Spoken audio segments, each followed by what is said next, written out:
watching my last video. Thank you to my new subscribers. If you are new, welcome to this family. So today's video is also for my medical people.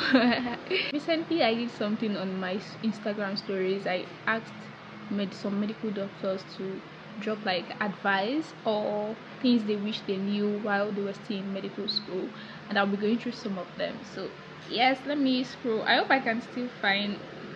And if you are not following me on Instagram, follow me. My Instagram is my name is Timmy, and I'm going to drop it in the description box. Check it. Okay, so I'm going to start with mine. And what's that one advice I would give you?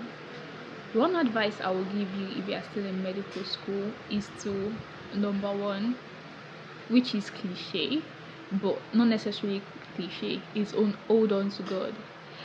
Because if you don't have God in medical school and you are doing medical school on your own, I'm sorry, but I think you're going to crash. I think you're going to break down. And I hold on to the word of God concerning my life. If I reach some breaking points, I know I can always fall back to the word. Even before I reach those breaking points, I can always fall back on God, because I know that yes, this is who I'm holding on to. This is who has said what he has said concerning me. And I know that yes, I can hold on to his word concerning my life, and I know that his words are yea and amen. So that's one advice, because if I hold on to God, I think everything falls through. Is going to direct me, is going to guide me, is going to shower me with love, is going to give me peace, is going to comfort me, and every other thing. I just feel like it's a whole package. So hold on to God. What did I wish I did different when I was in medical school? One thing I wish I did different when I was in medical school was have a life outside of medicine. Not like I didn't have a life, but participate in extracurricular activities. Medicine is not everything. I'm sorry, when you finish school, you're going to realize, for someone like me who was only like, not like I did read much. Like I read, yes. I think the social things I did was I only watched film and I sleep. That's the only social activity I did. But I'm going to tell you, as someone who has passed that stage and knows better, participate in extracurricular activities, build your CV, because when you leave school, that's going to matter. And I know there were people that I know that actually were able to do that well, and not just as members, but actually carried one or two positions. And I'm not telling you to go and start contesting for presidency post or something, but be active. Join a group, join an association, anything you can join it. Build the connections you can now, because it's going to help you in the long run. So that's one thing I wish I knew better. So now let's go to the ones I have on my phone. It's not a lot, because my Instagram people, they be snobbish. But yes, and these are all from doctors. They are also done with med school, so you can trust their opinions. Yeah. So the first one is to be more serious and intentional about my education from the beginning. And this could not have been said better. At the beginning of each semester, you say, okay, this semester I'm going to change my ways. I'm going to start reading from day one, and you don't start reading until 2 weeks before it's end of posting.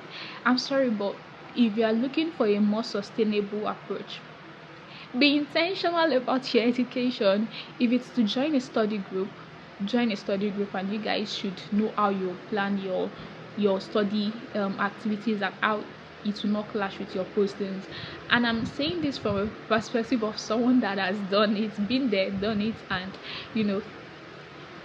be intentional about your study. You don't need to do active reading from the very beginning. Passive reading, okay, you're in class, you didn't understand this thing, Medscape is there, and then NCBI, that's start pearls. Those are the two places I go a lot. I don't understand something, I want a basic knowledge of what this thing is, I go there first, because I'm not about to start opening textbook. Nah, I'm not going to deceive you. Textbook is not my forte. I and textbook, but there were times I opened textbook in school, but with how bulky everything is, let me not deceive you, and don't deceive yourself.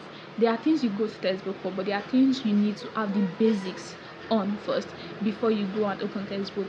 And that's what I do. I go to the internet, because we are in the 21st century. I have a data, I have a phone that I can use to Google. I go, and I'm not telling you to go anywhere, because there are places that will deceive you.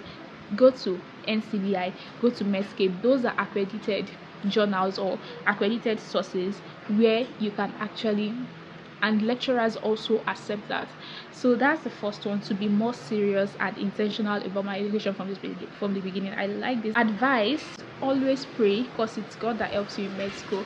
And this is to buttress on the point, old God, old God tight. Say, I will not let you go unless you bless me, because that's what med school is. And if you watched my previous video where I told you that this is a noble profession, like you have to give your all, and you have to give your flesh, you have to give your sweat, you have to give your, I don't want to say tears, but at some point there are tears though, and you have to give your everything. And in a profession that you are giving you everything, if you don't have God to hold on to, you are going to lose yourself along the way. You are going to miss it. Don't let me say miss it, but miss it in that you might not know what the purpose is again. You get lost. So hold God.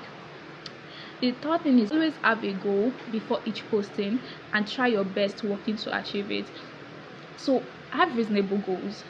There's this smart about stuff, specific, measurable, I think attainable, achievable, reasonable, and time. I think that's the smart, but I'll look it up and put it on the screen. Always have a goal, and I always stick to reasonable goals. It's okay to push yourself, but start small.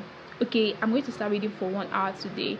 Don't It's not after you just came back from holiday where your head has been on the internet up right and center, you know, all the gist on Instablog or Yaba left, you know what to say, I'm going to start with 5 hours.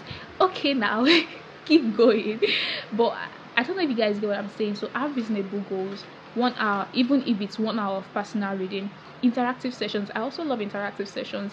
Ask me questions on what I've read. I can ask you questions on what you've read too. That kind of way. I'm reading, but it's not like I'm really tasking my brain. Someone that didn't like reading as much, especially academic books, interactive sessions, study groups, anywhere you can just get stuff is flying left, right, center. It's up to you to get it one way or the other. The reason why I'm making this video is because as you're still in medical school, this is for you to know it while you're still in medical school, so that you don't make mistakes we've made, or you can do something better.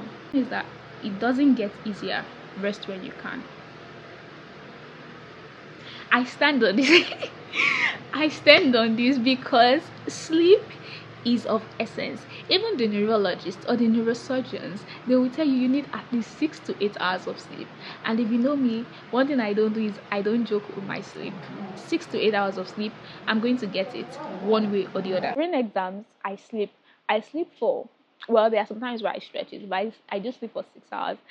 And I think this is where I'm going to say to each his own, or to each our own.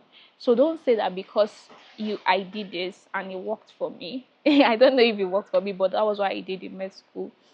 Don't say because I did it and it worked for me, you also want to do it. Check yourself. If it's that you're going to be fidgeting and like, oh, I've not read much, I still need to do better, and you won't have a good sleep, I think you should just stick to what you have. But rest when you can. Rest when you can. It's not the end. Med school is just one stage. After med school, there is house job there, which is at that level. There is medical officer if you are not starting yet, and there is residency. So there are stages to this. You need to rest when you can. They don't used to give prize for who do pass, so they don't give prize for best graduating students and distinction students. But your health is paramount. Your health comes first. The second one too is breathe. This too shall pass. Med school showed us shaggy. It showed us shaggy about. My thank God. It's not for my God. So if it's part and farm that is on your neck and it's choking you like this, it will also pass.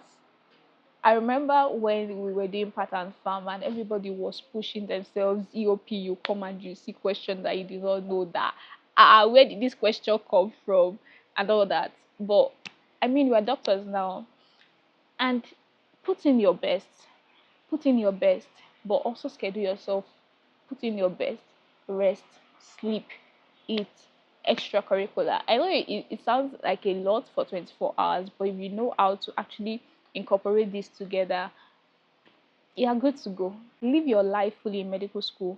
The stress never ends. Enjoy the journey for real. Enjoy the journey with your friends. Enjoy the journey with your classmates. Even though there are people that will stress you, there are people that will annoy you. Enjoy the journey. Just be in the present. Be in the moment. But you people, if you come out and come and stay where I am, I think this would resonate with you better, because now you might be like, oh, you, because you are done, that's why you are saying all this and all that. But really, rest. There are people that have died while studying while in med school. May their soul rest in peace. But when that happened, people didn't really care. I mean, in med school, your mental health is in shambles. If you don't put yourself first, you're going to you're going to break. And I don't, personally, I don't, this is not me telling you to skip classes. I don't skip classes. I don't. I think if you're a responsible student, shades to whoever is watching this, you should know. Okay, I get there are some days where you want to rest, yes. But when you're now skipping classes every day, every day, every day, every day, every day, every day, for someone like me that in class is where I learn, like, let's say 80% of what I know, I can't skip class. But if you can skip class and you're able to ace your exams, because at this point that's all that matters, then fine, keep doing it. Good for you. Thumbs up. But if you are not, don't go and follow peer. Don't go and let peer pressure influence you and go and be following other people. Face your books. Go to class. Don't miss posting. Then prioritize your well-being and do things you loved. The work never ends, but your youth does. I told you guys in my last video that I entered school 2017.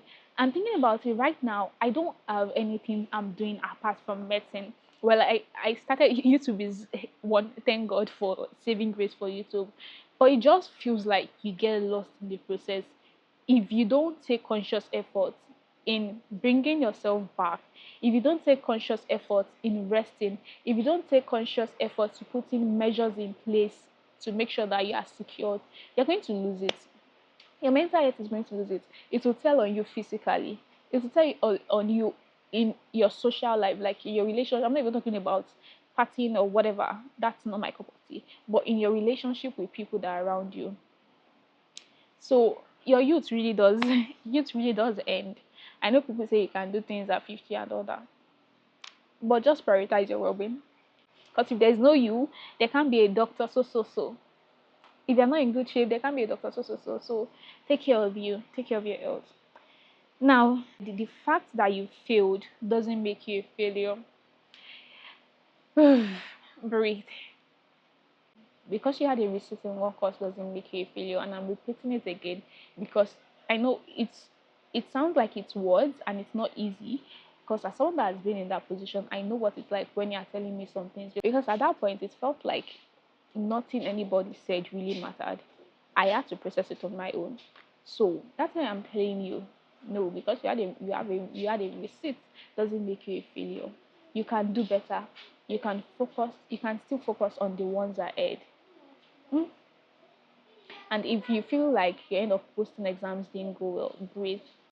Preparing for MB and 18 MB is the goal. So if you feel like end of posting didn't go well, it's okay. It's going to be alright. Just put in the effort and make sure that you check the areas where you felt like you could have done better and improve on it. Then you're fine as long as you do your MB well. Then the last advice or is keep putting in your best. Everything is but a season. And everything is actually but a season because med school, which was for 7 years, it felt like it was long, but in final year, it felt like, oh, I just blinked twice like this, and the end is almost here. Just keep doing your best. Keep doing your best. Keep doing your research. Keep studying your books. Keep going for posting. I promise you, nothing is a waste at all. It's not a waste. Everything is a season, and med school season is like to prepare you for what you would face in house job as being a house officer, and also in your medical career as a consultant, as a doctor, as a general practitioner, as a medical officer, in every area. So keep putting in the best that you can. If you feel like, okay, you still have the strength to read for extra 30 minutes, read. It will pay. This has come to the end of my video, and I hope that you're able to gain one or two things in this video. And if you also have any questions or any content you want me to put out, let me know. I am at your service. Bye guys, see you in my next video.